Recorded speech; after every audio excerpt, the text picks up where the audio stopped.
কোস্টগার্ডের বিষয়ে কিছু অভিযোগ এসেছে এবং সেই অভিযোগগুলো প্রথম আলো ডিটেলসটা কভার করেছে, আমি দেখেছি সেদিন। এবং এই অভিযোগের ক্ষেত্রে কোস্টগার্ড বলছে না আমরা আসলে তুলি নাই, এদিকে ভুক্তভোগী পরিবার বলছে না আসলে কোস্টগার্ড তুলেছে। ইম্পসিবল টু ডিফারেন্সিয়েট আসলে এখানে কি হয়েছে। হ্যাঁ, কেন? কারণ এই তদন্তগুলো এখন করছে হলো কি রাষ্ট্রীয় গোয়েন্দা বাহিনীরাই করছে, কোস্টগার্ড নিজে করছে। এটা বিশ্বাস করার কি আসলে আপনারা কি এই রুমে আসলে আমরা কেউ আছে আর বিশ্বাস করতে পারছি? এই আস্থাহীনতা থেকে আমরা উঠতে পারছি না। তো তাই না, হতে পারে আসলে করে না, কিন্তু আমরা বিশ্বাস করতে পারছি না। এটা তো সরকারের নিজস্ব কাজে অসুবিধা সৃষ্টি করছে। এই যে জনগণ তাকে বিশ্বাস করছে, এটা তো সরকারের অসুবিধা। কম্পেয়ার টু আমরা যখন এই উদাহরণটা আমি আগে দিয়েছি যে যখন আমরা গুম কমিশনে কাজ করতাম তখন ফিল্ড ইন্টেলিজেন্স ইউনিটের বিরুদ্ধে একটি অভিযোগ এসেছিল।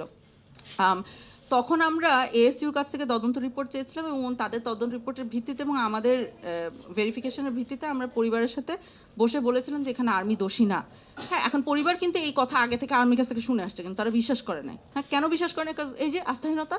তা আমি তখন বুঝিয়ে বলেছিলাম যে দেখেন এই ভিডিওতে দেখা যাচ্ছে, সিসিটিভি ছিল, যে ভিডিওতে দেখা যাচ্ছে যে যিনি তুলে নিয়ে যাচ্ছেন তার হেলমেটের পিছনে 2 ইঞ্চি চুল দেখা যাচ্ছে, কিন্তু দেখেন উনি কিন্তু কদিন আগেই তার ফেসবুকে একটা ছবি দিয়েছিলেন, সেখানে কিন্তু দেখা যাচ্ছে রেগুলেশন হেয়ারকাট, মাত্র হেয়ারকাট করে এসছেন। তো এটা হতে পারে না, এত দ্রুত চুল এত লম্বা হতে পারে না। তো তখন ওই আপু বলেছিলেন যে যদি পরচুলা পরে থাকে, খুবই স্বাভাবিক, এটা একটা পরিবারের একটা মাথায় আসবে। উনি আমাকে বলছেন যদি পরচুলা পরে থাকে। আমি তখন বলেছি কিন্তু পরচুলা পরলে তো সে হেলমেট পরবে না, পরচুলাই তো তার ছদ্মবেশ, তো সেটা তো সে দেখাতে চেষ্টা করবে, সে তো ওটা লুকায় রাখবে না, লজিক্যাল না এটা। তখন তিনি আমার কথা অ্যাকসেপ্ট করেছিলাম, আমরা পিবিআইয়ের কাছে ফাইলটা পাঠিয়ে দিয়েছিলাম। ঠিক আছে, এতে কার সুবিধা হয়েছে? এটা কিন্তু আমরা সরকারের, যেহেতু স্বচ্ছ তদন্ত হওয়া সম্ভব ছিল এবং আমরা ইন্ডিপেন্ডেন্ট, আমাদের কথাটা সরকারের জন্য একটা ঢাল হিসেবে কাজ করেছে।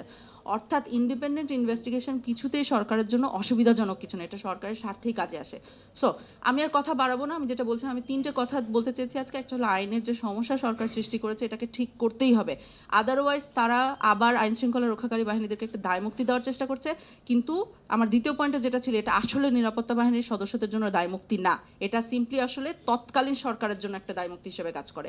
পরবর্তীতে এই সব নিরাপত্তা বাহিনীর সদস্যরা টেনে টেনে তাদেরকে ধরা হয় ফর অবেইং অর্ডার, যেগুলো সে আসলে পার্থক্য করতে পারে না, এটা কি সঠিক নাকি বেঠিক অর্ডার তার পক্ষে বোঝাই সম্ভব না। এবং তৃতীয়ত হলো গিয়ে যে এই কাজগুলো করলে আলটিমেটলি একটা সৎ সরকার নিজে সুবিধাপ্রাপ্ত হয়, তার কোনো অসুবিধা হয় না। ধন্যবাদ।